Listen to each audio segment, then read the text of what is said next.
ஆசீர்வாதத்தின் ஆண்டாக நமக்கு தந்திருக்கிறார். நமக்கு மட்டுமல்ல, உலகத்துக்கே இது ஆசீர்வாதமான ஆண்டு. கர்த்தர் உடைய கிருபைகளை தாராளமாய் கடந்துவாராக. வேத வசனத்துக்குள்ளே நம்ம கடந்து போகிறோம். எல்லாரும் எடுத்துக்கிறோம். மத்தேயு சுவிசேஷம் 25ஆம் அதிகாரம் 34ஆம் வசனம்.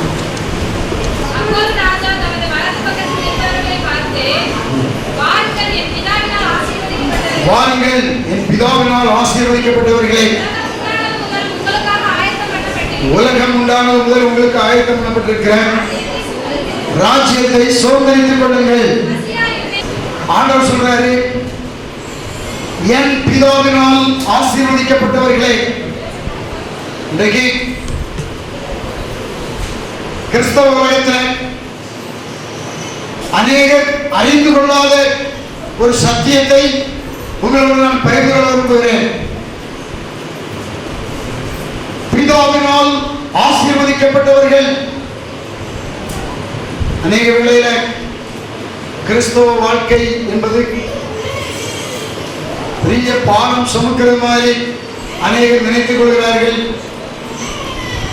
ஆனால் கிறிஸ்தவ வாழ்க்கை, கிறிஸ்துவோடு வாழ்கிற ஐக்கியம், அது மகிழ்ச்சியான வாழ்க்கை.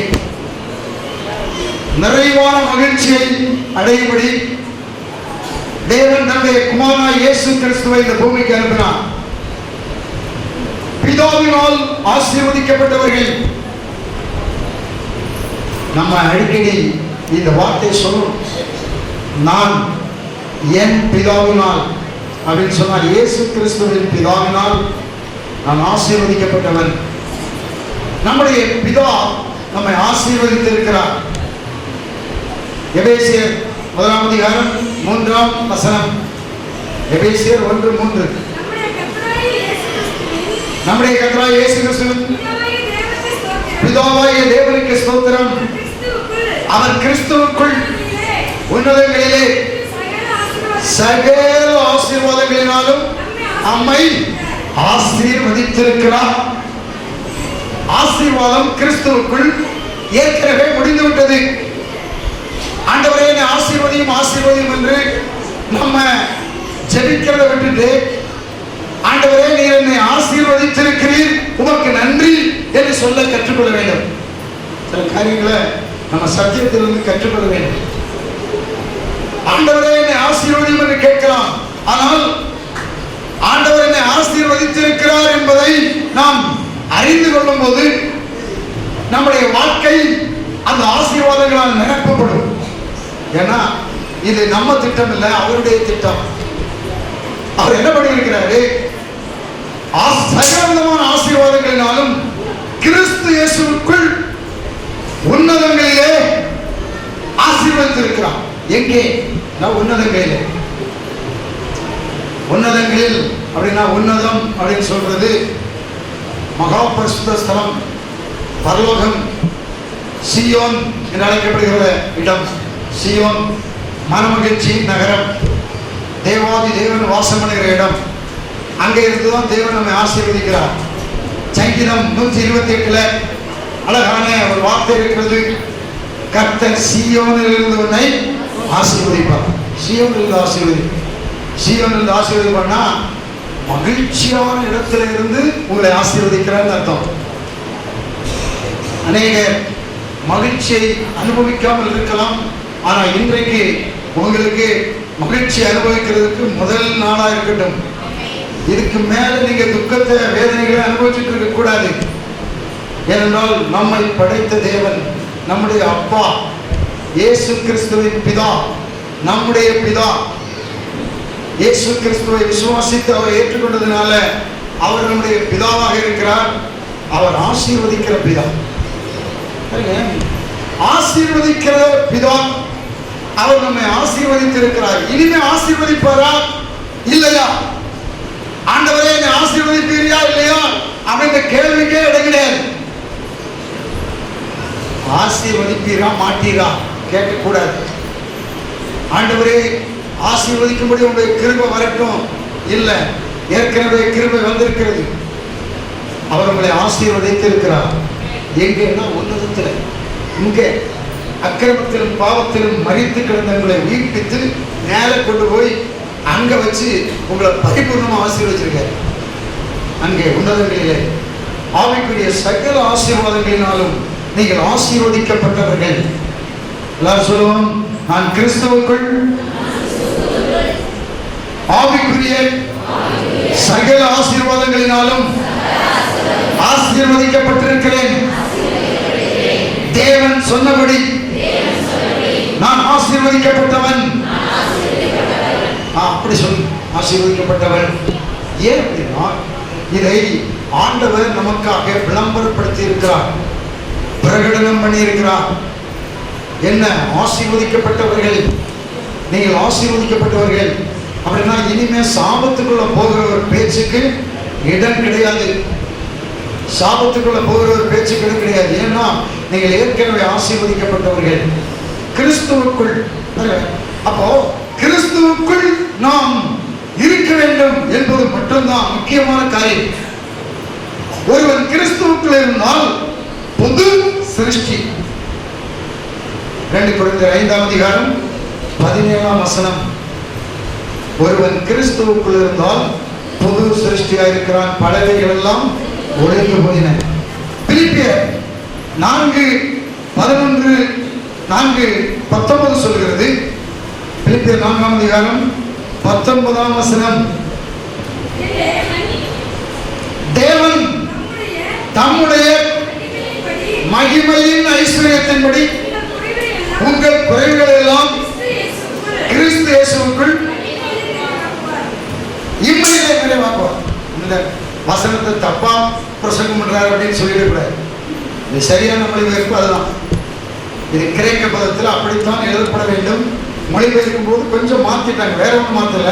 என்ன மாத்தினாங்கன்னா, தேவன் தம்முடைய ஐஸ்வர்யத்தின்படி அப்படி சொல்லாம தேவன் தம்முடைய மகிமையின் ஐஸ்வர்யம், உன்னதங்களில் அங்க இருக்கிற ஐஸ்வர்யத்தின்படி அங்க நம்ம ஆசீர்வதித்திருக்கிறார்ல, அந்த ஆசீர்வாதத்தின்படி பூமியில இம்மையிலே நம்முடைய குறைவுகளை எல்லாம் நிறைவாக்குவார். இந்த வசனத்தை நான் இந்த இருக்கிறபடி படித்த நாட்கள்ல நான் என்ன நினைச்சேன்னா, நான் நினைச்சது மட்டும் இல்லை, எனக்கு பிரசங்கம் பண்ண நிறைய ஊழியக்காரங்க எப்படி பிரசங்கம் பண்ணாங்கன்னா, நம்முடைய வாழ்க்கையில் இருக்கிற என்ன குறைவா இருந்தாலும் அந்த குறைவை மகிமையில போய் அங்கே தேவன் நிறைவாக்குவார். எல்லாம் பரலோகத்தில் தான் நிறைவாகும், இந்த பூமியில ஒன்றும் நிறைவாகாது அப்படின்னு தான் பிரசங்கம் பண்ணாங்க. அந்த வசனத்தை பார்க்கும்போது அப்படிதான் எனக்கு தெரிஞ்சது. ஆனால்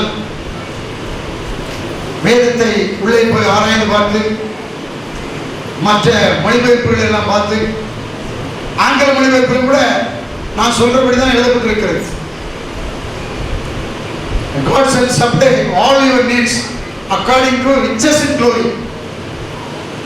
Riches in glory. மகிமையின் ஐஸ்வர்யத்தின்படி உங்கள் குறைவுகளை கிறிஸ்து இயேசுவுக்குள் நிறைவாக்குவார். பரலோகத்தில் நமக்கு நிறைவு உண்டு.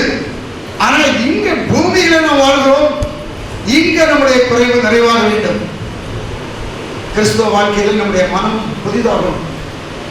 எல்லாம் பரலோகத்தில் போய் நடக்கும். ஒரு கல்யாணம் நடக்கணுமா, அது இங்க நடக்காதுன்னு பரவாயில்ல, அங்க போய் கல்யாணம் நடக்கும். அந்த மாதிரி எல்லாம் கிடையாது. அதனால் அங்க கொள்வினை கொடுப்பது எல்லாம் ஒன்றும் கிடையாது. இங்கேதான் ஒரு குழந்தையை பெற்றெடுக்க வேண்டும், அது பரலோகத்தில் போய் ஒரு குழந்தையை பெற்றெடுத்துக்கலாம், நடக்காது. அது இங்கே தான் நடக்கணும். இங்கே தான் இந்த பூமியிலே தான் அந்த ஆசீர்வாதம் இருக்கிறது. அதனால குழந்தைகளை பெற்றெடுப்பது, பிள்ளைகளுக்கு திருமணம் பண்ணி வைக்கிறது, அப்புறம் இந்த பூமியில் ஒரு வீட்டை கட்டுறது, இடத்தை வாங்குறது, தோட்டங்கள் நாட்டுறது, இந்த மாதிரி தேவனுடைய ஆசீர்வாதங்கள் எல்லாம் எங்கே இருக்கிறதுனால அது பூமியிலே. அதனால பூமியில பெற்றுக்கொள்ள வேண்டிய ஆசீர்வாதங்களை நாம் நித்தியத்தில் போய் வாங்கிக்கலாம் அப்படின்னு நினைக்கிறது மதியினம், அறியாமை. அதனால தேவனுடைய சத்தியத்தை குறித்து நாம் தெளிவாக புரிந்து கொள்ள வேண்டும். இப்ப நமக்கு கொடுக்கப்பட்ட வாக்குத்தத்த வசனத்தை நாம் இப்பொழுது கவனிப்போம். மத்தேயு 25:34. அப்பொழுது ராஜா பக்கத்தில் நிற்கிறவர்களை பார்த்து, வாருங்கள், என் பிதாவினால் ஆசீர்வதிக்கப்பட்டவர்களே, உலகம் உண்டானது முதல் உங்களுக்காக ஆயத்தம் பண்ணப்பட்டிருக்கிற ராஜ்யத்தை சுதந்திரியுங்கள். சுதந்திரியுங்கள். என்னத்தை சுதந்திரியுங்கள்? ராஜ்யத்தை சுதந்திரியுங்கள். எந்த ராஜ்யத்தை? உலகம் உண்டானது முதல் மனுகுலத்திற்காக, மனிதர்களுக்காக தேவன் உண்டாக்கின அவருடைய ராஜ்யத்தை சுதந்திரித்துக் கொள்ளுங்கள். தேவனுடைய ராஜ்யம் எங்கே இருக்கிறது? தேவனுடைய ராஜ்யம் எங்கே இருக்கு? பரலோகம் எங்கே இருக்கிறது? பரலோகம் 3ஆம் வானத்தில் இருக்கிறது. ஆனால் பரலோக ராஜ்யம் எங்கே இருக்கிறது? நமக்குள்ளே இருக்கிறது. தேவனுடைய ராஜ்யம் உங்களுக்குள்ளே இருக்கிறது. இப்போ பிதாவினுடைய ராஜ்யத்தை சுதந்திரித்துக் கொள்ளுங்கன்னா இயேசு கிறிஸ்துவனுடைய ஆளுகையை நீங்கள் சுதந்திரித்துக் கொள்ளுங்கள் அப்படின்னு அர்த்தம். முதலாவது அவருடைய ராஜ்யத்தை தேடுங்கள். தேடணும். ஒருவேளை நீங்க ரட்சிக்கப்படவில்லை, பாவம் மன்னிக்கப்பட்ட நிச்சயம் இல்லை, பரிசுத்தமான வாழ்வில்லைன்னா மனம் திரும்பி ஞானஸ்தானம் பெற்று பாவத்துக்கு செத்து நீதிக்கு பிழைத்திருங்கள். அதை சீக்கிரமா செய்யுங்க. இன்றைய ரட்சணை நாள், இன்றைக்கு இந்த வருஷத்துடைய முதல் நாள் எனக்கு ஞானஸ்தானம் வேணும்னா நாங்கள் கொடுக்க ஆயத்தமா இருக்கிறோம். லேட் பண்ணவே கூடாது. அவருடைய ராஜ்யத்தை நீங்கள் ஏற்றுக்கொள்வது அப்படின்னா இயேசுவனுடைய ஆளுகையை உங்கள் உள்ளத்திலே கொண்டு வருவது. இயேசு உங்கள் இருதயத்தில் ஆண்டவராக வரணும். அவர் ஆளுகிறவர், ஆளுநர், ஆளுகிறவர், ஆண்டவர். இயேசு அவருடைய ஆளுகை நமக்குள்ள வந்துட்டுன்னா நம்ம அவருடைய ராஜ்யத்துக்குள்ள வந்துட்டோம்னு அர்த்தம். பிதா ஆயத்தம் பண்ணுற ராஜ்யம் இதுதான். உலகம் உண்டானது முதல் ஆதாம் ஏவாளிடத்தில் தேவன் அந்த ராஜ்யத்தை கொடுத்தார். ஆதாம் ஏவாளுக்கு தேவ ராஜ்யத்தை கொடுத்தார். அவர்களுக்கு சொன்னாரே, நீங்கள் பலுகி பெருகி பூமியை கீழ்ப்படுத்தி அதை ஆண்டு கொள்ளுங்கள் என்று சொல்லி தேவன் அவர்களை ஆசீர்வதித்தார். பாவம் செய்வதற்கு முன்னால ஆண்டவர் மனுமக்களை ஆசீர்வதித்தார். ஆதியாகமம் 5ஆம் அதிகாரத்துக்கு வாருங்கள். ஆதியாகமம் 5ஆம் அதிகாரம்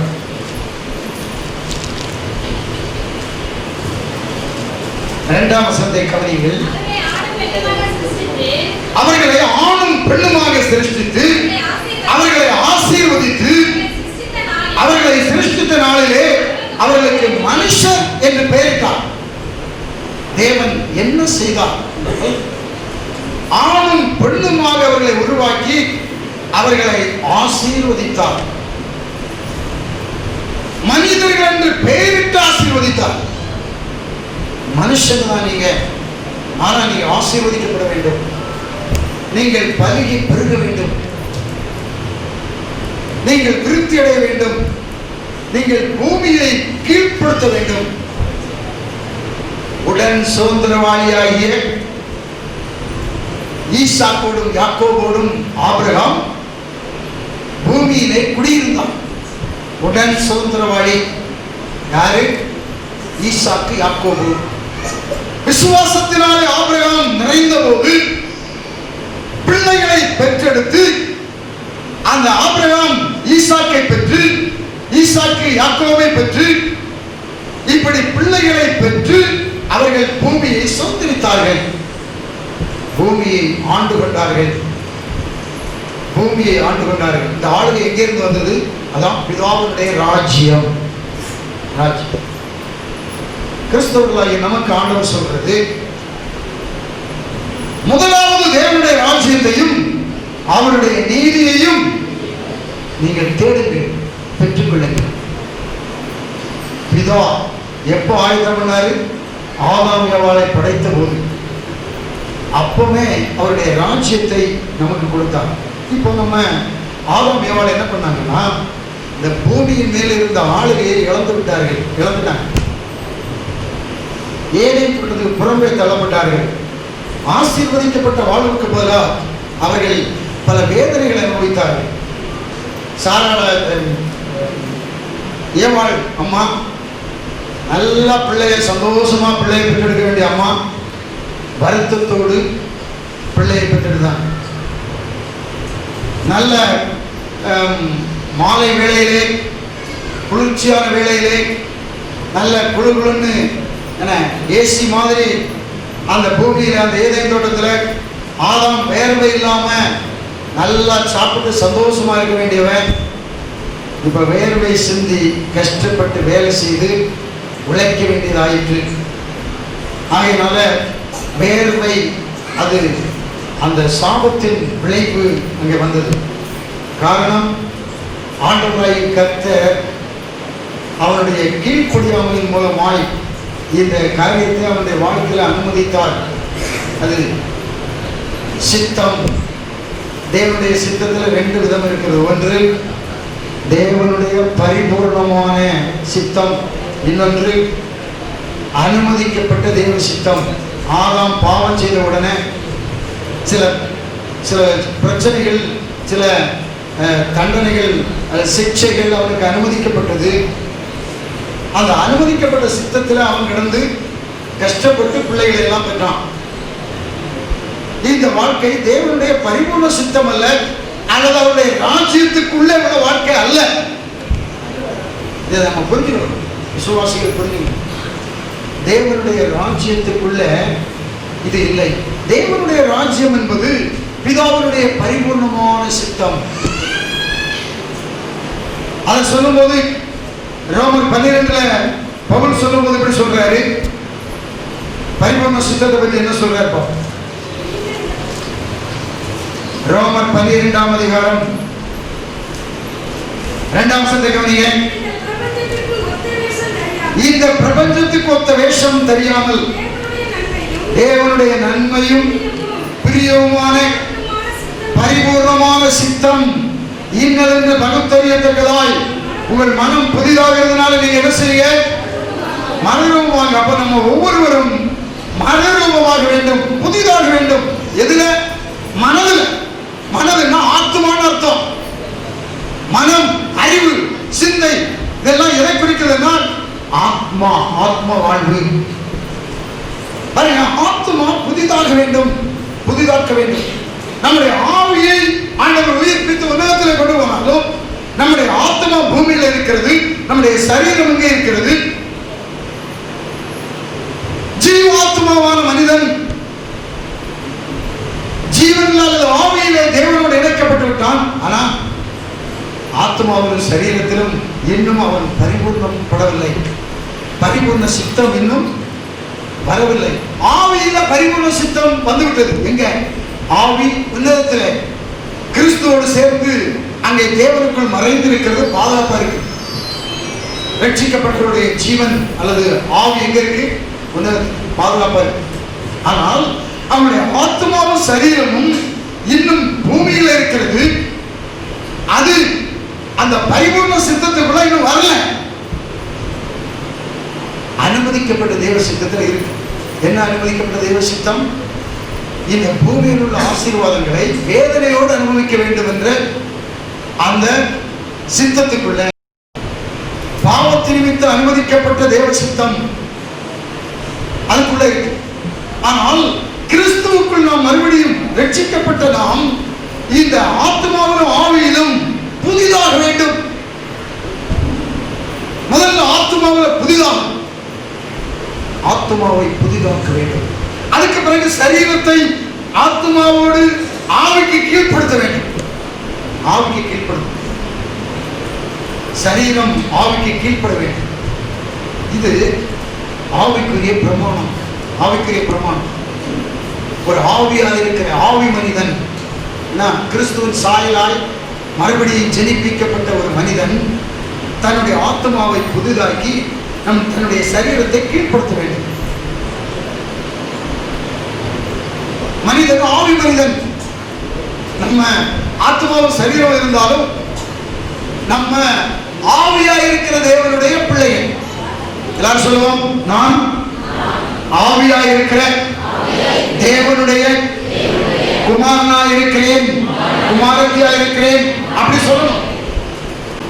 உன்னதங்களிலே ஆவிக்குரிய அப்படின்னா இங்க இருக்கிற ஆவி அங்கே போய் அந்த ஆவியோடு, அந்த தேவனுடைய ஆவியோடு இணைந்து அந்த நம்முடைய ஆவி சகல ஆசீர்வாதங்களால் நிரப்பப்பட்டிருக்கிறது. ஆவிக்குரிய சகல ஆசீர்வாதங்கள் நமக்கு இருக்கு.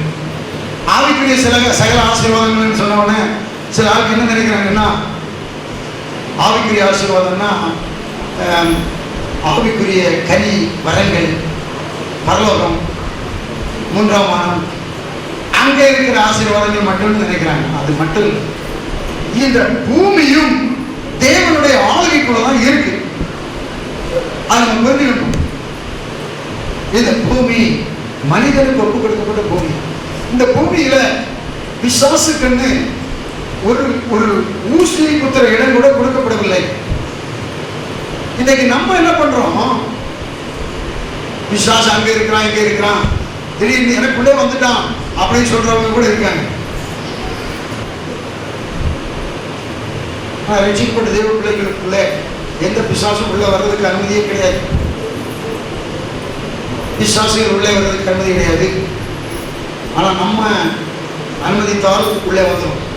ஆண்டவர் சொன்னார், பூமியிலே நீங்கள் எவைகளை கட்டவீர்களோ, அது பருவத்திலே எவைகளை கட்டவிழ்ப்பீர்களோ அதனுடைய சரியான மொழிபெயர்ப்பு, பூமியிலே நீங்கள் எவைகளை அனுமதிப்பீர்களோ, எவைகளை பெர்மிட் பண்ணுவீங்களோ அது பரலோகத்திலே பெர்மிட் ஆகும், பெர்மிஷன் கிடைக்கும். இங்க நீங்க எவைகளை அனுமதிக்கிறீர்களோ அது அங்கே அனுமதிக்கப்படும். ஆகையினால பரலோகத்தினுடைய அனுமதி எப்படி வருதுன்னா உங்களை பொறுத்தது. ஆகையினால நீங்க, ஏன்னா இந்த பூமி உங்களுக்கு ஒப்பு கொடுக்கப்பட்ட பூமி, இதை நீங்க உங்களுடைய தாத்தா ஆதாம் மூலமா இழந்து விட்டீர்கள். இப்ப நீங்க இயேசு கிறிஸ்துவாகிய உடன் சுதந்திரவாளி, உங்கள் ஆண்டவராய் இயேசு உங்களுக்கான ரத்தத்தை கிரயமாய் கொடுத்து உங்களை மீட்டெடுத்த தேவகுமாரன், அவர் மூலமாய் அந்த ஆளுகையை மறுபடியும் நீங்கள் பெற்றுக் கொள்கிறீர்கள். அதை வாசிப்போம். ரோமர் 5ஆம் அதிகாரம் 17ஆம் வசனத்தை கவனியுங்கள். 5:17. அல்லாமலும் ஒருவனுடைய மீறுதலினாலே அந்த ஒருவன் மூலமாய் மரணம் ஆண்டு கொண்டிருக்க கிருபையின் பரிபூர்ணத்தையும் நீதியாகிய ஈவின் பரிபூர்ணத்தையும் பெறுகிறவர்கள் இயேசு கிறிஸ்து என்னும் ஒருவராலே ஜீவனை அடைந்து ஆழ்வார்கள் என்பது நிச்சயம். இது பரலோகத்தில் போயா பூமியிலையா? பரலோகத்திலே பூமியிலையா? சொல்லுங்க. பூமியில. பூமியில நம்முடைய ஆளுகை இருக்கிறது.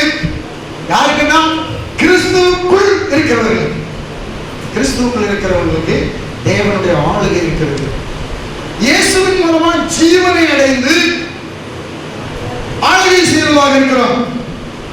கிறிஸ்து என்னும் ஒருவராலே ஜீவனை அடைந்து, கிறிஸ்துவை உடையவன் ஜீவனை உடையவன், கிறிஸ்து இல்லாதவன் ஜீவன் இல்லாதவன்.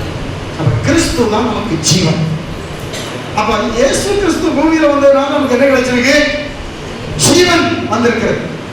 அந்த ஜீவன் எதற்காக வந்திருக்கிறது?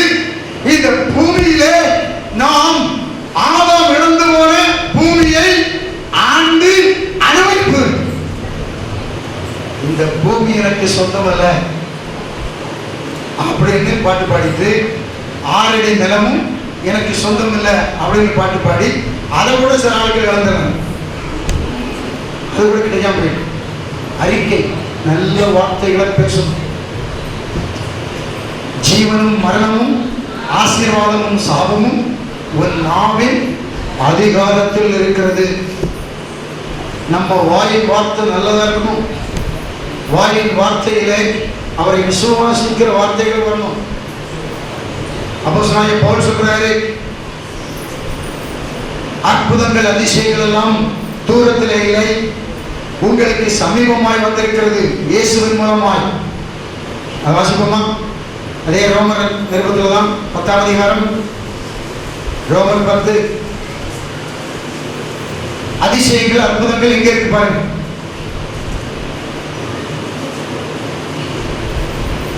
ஏழாம் வசனத்திலிருந்து, அல்லது கிறிஸ்துவை மரித்தோர்ந்து ஏறி வரப்படும்படி பாதாளத்துக்கு இறங்கிறவன் யார் என்று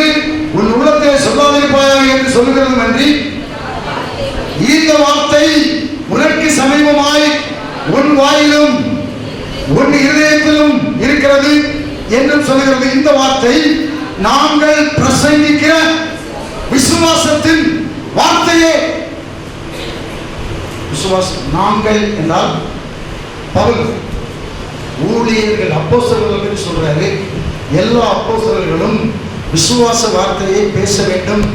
நாங்கள் பேசுவது விசுவாச வார்த்தை. என்ன வார்த்தை? விசுவாச வார்த்தை. விசுவாச வார்த்தை எப்போ வந்தது? அப்போஸ்தலனாகிய பவுலின் காலத்திலே.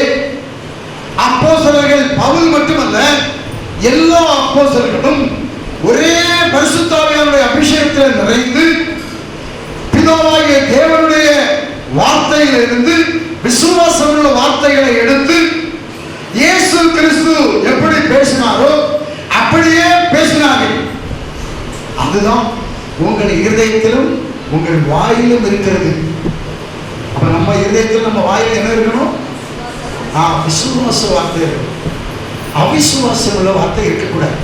இந்த வேதத்தின் மேல், வேத வசனத்தின் மேல் விசுவாசம் இல்லாம நீங்க எதை பேசினாலும் அது உங்களுக்கு ஆபத்தை தான் உண்டாக்கும், நஷ்டத்தை உண்டாக்கும்.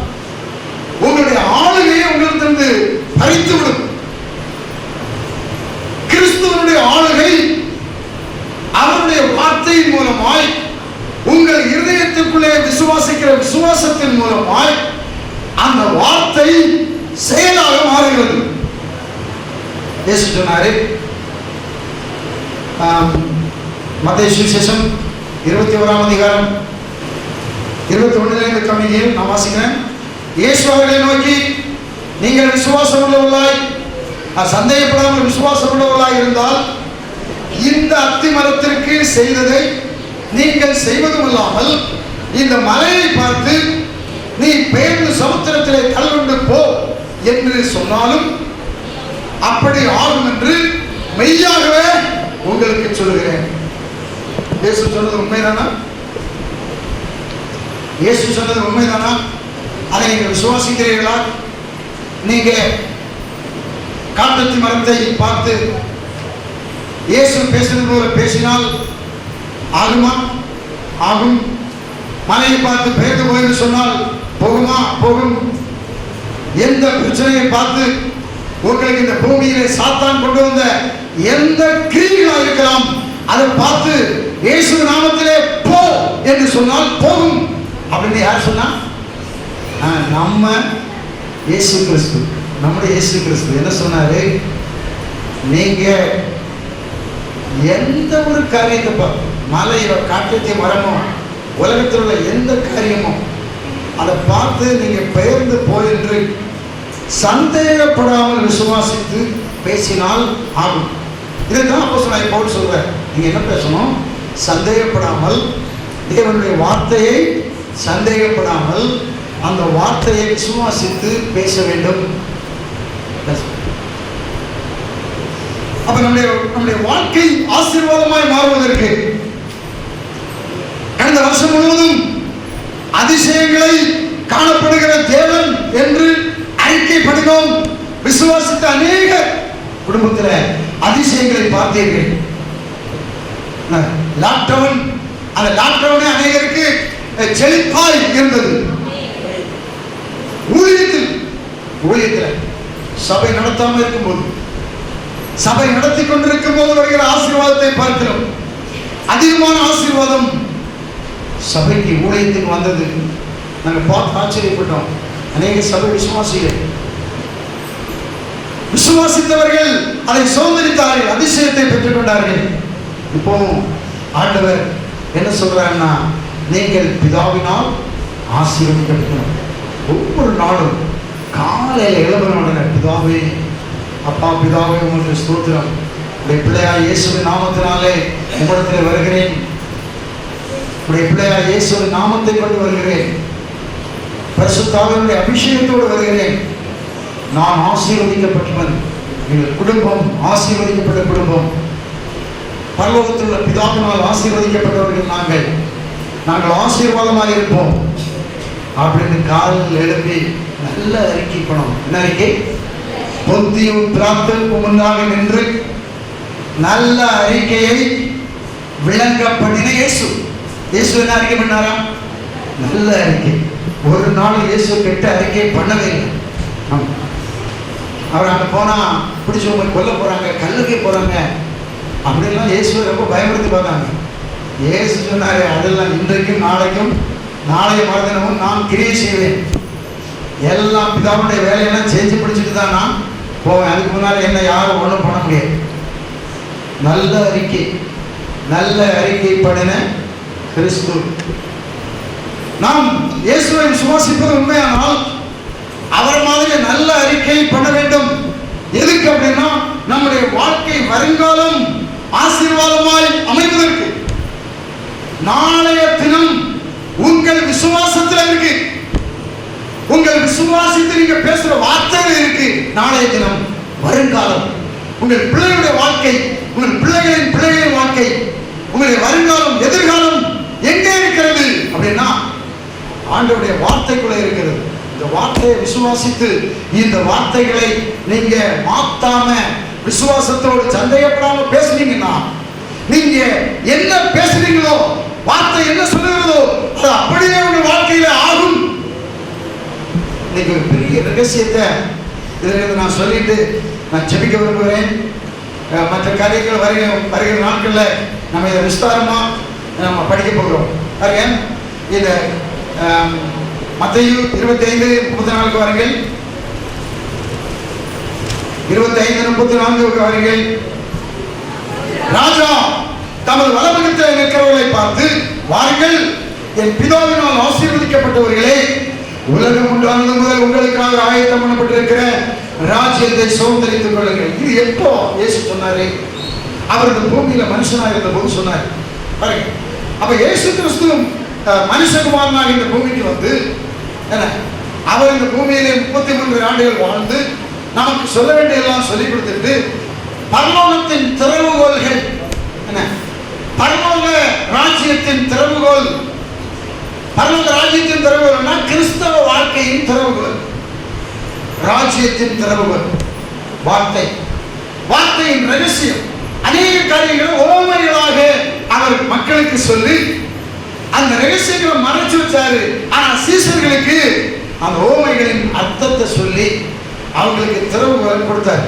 இப்ப பாருங்க, இதுல ஒரு திறவுகோல் இருக்கு. அதை எப்படி 35ஆம் வசனம், பசியாய் இருந்தேன், எனக்கு போஜனம் கொடுத்தீர்கள், தாகமாய் இருந்தேன், என் தாகத்தை தீர்த்தீர்கள், அந்நியனாய் இருந்தேன், என்னை சேர்த்துக் கொண்டீர்கள், வஸ்திரம் இல்லாதிருந்தேன், எனக்கு வஸ்திரம் கொடுத்தீர்கள், வியாதியஸ்தராய் இருந்தேன், என்னை விசாரிக்க வந்தீர்கள், காவலில் இருந்தேன், என்னை பார்க்க வந்தீர்கள் என்பார்.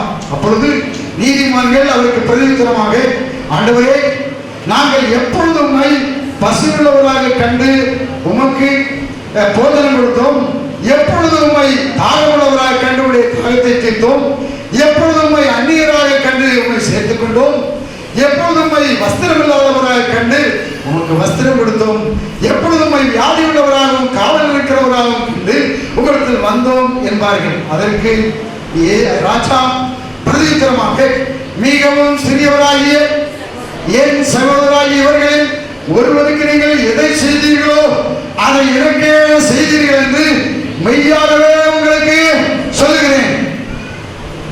இதை இயேசு தன்னுடைய வாழ்நாளில் சீசர்கள் முதலாய் அதுக்கு பிறகு நான் அத்தனை கிறிஸ்தவர்களுக்கு சொல்லியிருக்காரு. ஆனா எத்தனை பேர் இந்த ரகசியத்தை அறிந்து இயேசுவுக்கு போஜனம் கொடுத்தார்கள்? எத்தனை பேர் கிறிஸ்துவுக்கு வஸ்திரம் கொடுத்தார்கள்? எத்தனை பேர் கிறிஸ்துவனுடைய சரீரத்தில் இருக்கிற வியாதிகளை குணமாக்கினார்கள், விசாரிக்க போனார்கள், அவர் காவலில் அடைக்கப்பட்ட போது அவரை பார்க்க போனார்கள், இயேசுவுக்கு நற்கிரியைகளை எத்தனை பேர் செய்தார்கள்? அநேகர் இதை வாசித்தாங்க, ஆனால் அதன்படி செய்யவில்லை. இப்போ ஆண்டவர் பிதாவினால் ஆசீர்வதிக்கப்பட்டவர்களை கூப்பிடுறாரு. அது நம்முடைய வருங்காலத்தில் அவர் அழைக்கிற அழைப்பு. நம்மை அவர் அந்த மகிமையான சிங்காசனத்தில் வீற்றிருக்கும் போது, அந்த வெள்ளை சிங்காசனத்தில் உட்கார்ந்து நம்மை பார்த்து அவர் பேசக்கூடிய வார்த்தை இது. என் பிதாவினால் ஆசீர்வதிக்கப்பட்டவர்களே, உலகம் உண்டானது முதல் உங்களுக்காக ஆயத்தம் பண்ணப்பட்டிருந்த ராஜ்யத்தை சுதந்திரித்துக் கொள்ளுங்கள். இது 1000 வருட அரசாட்சிக்கு சேர்த்து நித்தியத்துக்கும் சேர்த்து அழைக்கப்படுகிற ஒரு அழைப்பு. இந்த அழைப்பு பெற்றுக்கொண்ட பிள்ளைகள் இந்த பூமியிலே நாம் செய்ய வேண்டிய கிரியைகள் இருக்கிறது. கொடுத்தல் கொடுத்தல் கொடுங்கள். பசியா முதல் 35 பசியாயிருந்தேன், எனக்கு போஜனம் கொடுத்தீர்கள். கொடுத்தல் கிறிஸ்தவ வாழ்க்கையிலே மிக முக்கியமானது. கொடுங்கள் கொடுங்கள். லூக்கா 6:38 சொல்கிறது, கொடுங்கள் அப்போது உங்களுக்கு கொடுக்கப்படும்.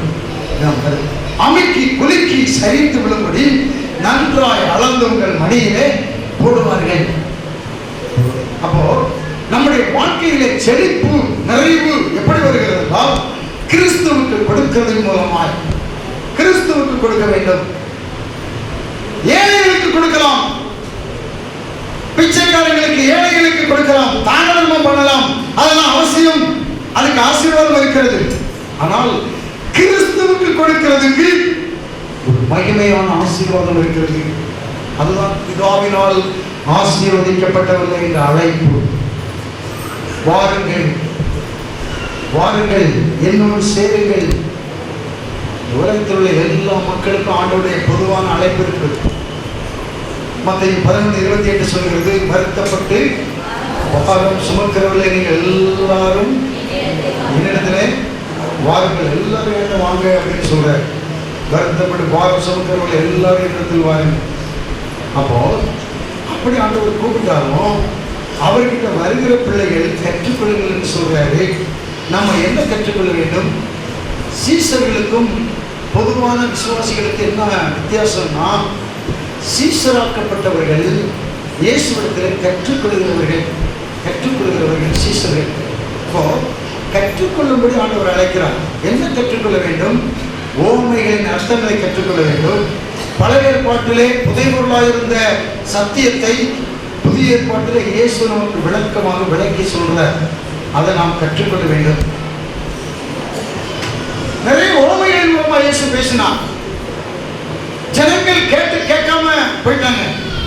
ஒன்னும் அவங்களுக்கு புரியல.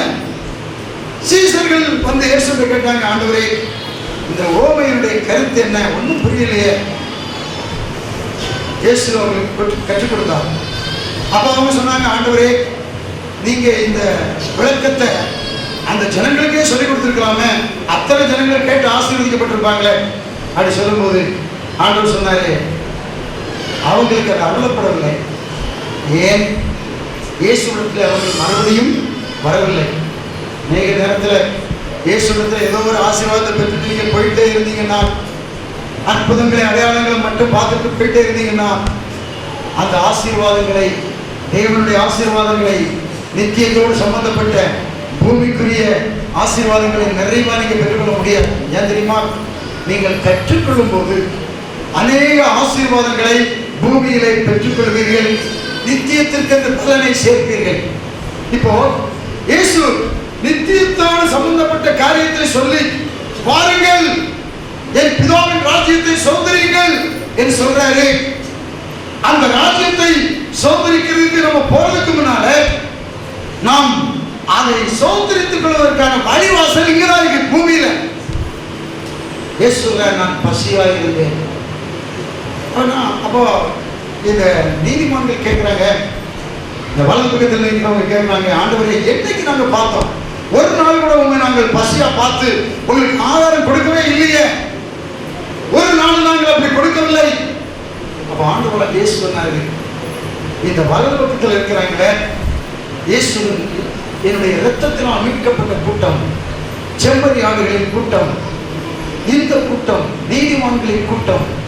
இந்த கூட்டத்தில் மிகவும் சிறியராகிய ஒரு சகோதரனுக்கு அல்லது என்னுடைய சமூகத்தில் தன்னை தாழ்த்தி அவருடைய ராஜ்யத்தின் வேலையை செய்கிற, சுவிசேஷ ஊழியத்தை செய்கிற, கர்த்தருடைய வேலையை செய்கிற நீதிமான்களாக இருக்கிற சுவிசேஷம் அறிவிக்கிற, பிசாசுகளை துரத்துகிற, அவருடைய வேலையை செய்கிற மிகவும் சிறியவராகிய இவர்களில் ஒருவருக்கு எதை செய்தீர்களோ அதை எனக்கே செய்தீர்கள். இதான் ரகசியம். என்ன ரகசியம்? நம்ம இன்னைக்கு பிதாவினால் அழைக்கப்படுகிற ஸ்தானத்திற்கு, பிதாவினால் ஆசீர்வதிக்கப்பட்டவர்களை வாருங்கள் அப்படின்னு சொல்லக்கூடிய அந்த அழைப்புக்கு பாத்திரவான்களாய் மாற வேண்டுமானால் நம்ம இன்றைக்கு நமக்கு கொடுக்கப்பட்ட வாழ்க்கையில நம்ம கொடுக்க வேண்டும். இயேசுவுக்கு ஆகாரம் கொடுக்கணும், இயேசுவுக்கு வஸ்திரம் கொடுக்கணும், இயேசு கிறிஸ்துவனுடைய பலவீனங்களிலே பார்க்கணும். இயேசு என்னைக்கு வியாதிப்பட்டாரு? இல்லை, அவங்க ஒரு நாள் பார்க்கல. இயேசு சரீரத்தின்படி ஒரு நாள் வியாதிப்படலை. அவரு ஆகாரம் இல்லை, சாப்பாடு இல்லை அப்படின்னு இயேசு யாருக்கிட்ட கேட்கவும் இல்லை. ஆனால் இந்த பூமியிலே அவருடைய ராஜ்யத்தின் நிமித்தம் எல்லாவற்றையும் தூக்கி எறிஞ்சிட்டு அவருடைய ராஜ்யத்தின் வேலையை செய்யும்படியா வந்திருக்கிற நீதிமான்கள் இருக்கிறாங்களே, அநேகரை நீதிக்கு உட்படுத்துகிறவர்கள் இருக்கிறாங்களே, அவருடைய ராஜ்யத்தின் வேலையை செய்கிறவர்கள் இருக்கிறாங்களே, அவர்களுக்கு நீங்கள் எதை செய்தீர்களோ அதை எனக்கே செய்தீர்கள். இதுதான் ரகசியம். நம்ம என்ன சொல்லுவோம்? அன்னைக்கு ஒரு சகோதரர்கிட்ட ஊழியத்திற்காக கொடுங்கள் அப்படின்னு சொல்லும்போது அவர் சொன்னாரு, அவருக்கு நம்ம வசதி உள்ள ஆளு, அவர் சொன்னாரு சிரிச்சுட்டு, அவங்களுக்கு எவ்வளவு இருக்கு பாஸ்டர், அவங்களுக்கு கார் இருக்கு, பாங்களா இருக்கு, அவங்க ஊழியக்காரங்க மாதிரியா இருக்காங்க. அவர் ஊழியக்காரன்னா எப்படி இருக்கணும்னு நினைக்கிறாரோ தெரியல. இயேசுவனுடைய ஊழியம் எப்படிப்பட்ட ஊழியம் அப்படின்னா, மெல்கிசேதேக்கின் முறைமையின்படி பிரதான ஆசாரியராய் இயேசு இருந்து ஊழியம் செய்தார். இன்றைக்கும் பிரதான ஆசாரியராய் இருக்கு, என்றென்றைக்கு ஆசாரியராக இருக்கிறார். அவருடைய ஊழியம் எப்படிப்பட்ட ஊழியம்? மெல்கிசேதேக்கின் ஊழியத்தை போல. மெல்கிசேதேக்கின் ஊழியம் எப்படிப்பட்ட ஊழியம்? ராஜரீக ஊழியம். அவர் ராஜா, ஒரு ஆசாரியர். இப்ப இந்த ஊழியத்தை தான் அவன் செய்தான். ராஜரீக ஆசாரிய ஊழியத்தை யார் செய்தது? மெல்கிசேதேக். அந்த ஊழியத்தை தான் இயேசு, அந்த ஊழிய முறையை தான் எடுத்தார். அப்படித்தான் அவர் சீசர்களை உருவாக்கினார்.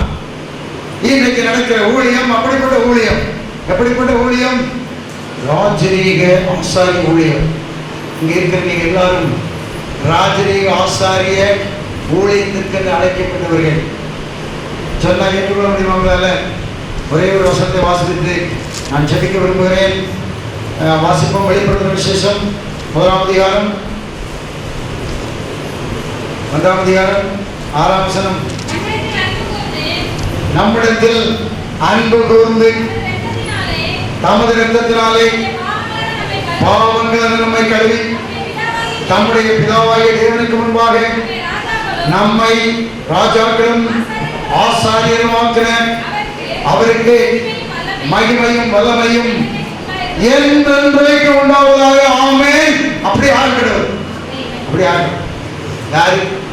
இயேசுவின் இரத்தத்தினால் கழுவப்பட்டவர்கள் பிதாவுக்கு முன்பாக ராஜரீக ஆசாரியர்களாக இருக்கிறார்கள். இப்ப இருக்கிற எல்லாரும் இயேசுவின் இரத்தத்தினால் கழுவப்பட்டவர்கள் இருக்கிறீர்கள்.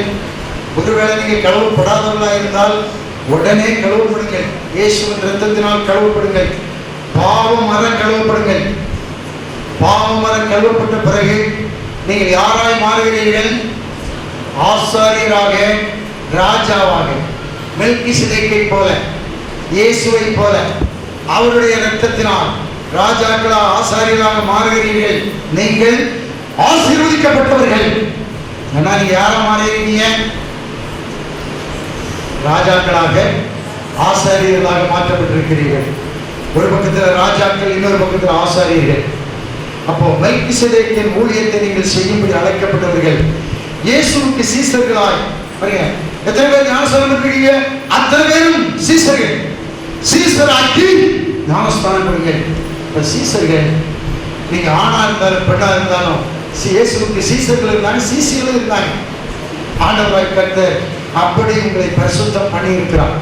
பாவம் வர கழுவி ராஜாக்களாக, ஆசாரியலா இந்த வேலையை நீங்க செய்யணும். யாரோடு சேர்ந்து? இயேசு என்னும் ஒருவராலே நீங்கள் ஆள வேண்டும். ஆசாரிய ஊழியத்தையும் செய்ய வேண்டும்.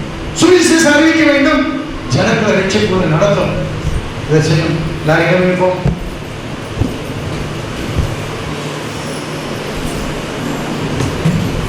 தேவன் பெரிய வேலைக்கு என்று நம்மை அழைத்திருக்கிறார். எல்லாரும் உள்ளத்தின் ஆழத்தில் ஆண்டவருக்கு நன்றி சொல்லுங்க பாபா. இயேசு நமக்கு எவ்வளவு பெரிய ரகசியத்தை சொல்லிக் கொடுத்திருக்கிறாரு. நித்தியத்தில் அவருக்கு முன்பாக இருக்கும் போது நம்ம மகிழ்ச்சியா இருப்பதற்கு ஆண்டவர் நமக்கு இந்த பாக்கியத்தை, இந்த திறவுகளை, இந்த ரகசியத்தை நமக்கு சொல்லிக் கொடுத்திருக்கிறாரு. நற்கிரியைகளை செய்வதற்காக ஆண்டவர் நம்மை அழைத்திருக்கிறார். எல்லாரும் தீர்மானத்தை எடுப்போம். ஆசாரியராய் இருக்கிற உமக்கு நாங்கள் சீசர்களாய், உண்மையுள்ள சீசர்களாய், சீசிகளாய் வாழ கிருபையை தந்த ஆசீர்வாதம் வாழ்ந்தவர்களுக்கு அப்படி ஆசீர்வாதமாய் வாழ, அமைக்கு குலைக்கு சரிந்து விடும்படி நன்றாய் அளந்து போடுகிறவருடைய ஆண்டவருடைய ஆசீர்வாதங்களுக்காக நன்றி, பிரமாணத்துக்காக நன்றி. விசுவாச பிரமாணத்தின்படி நாங்கள் ஒவ்வொருவரும் வாழ கிருபைதான். இயேசுவின் நாமத்தில் பிதாவே. Hallelujah. God bless you.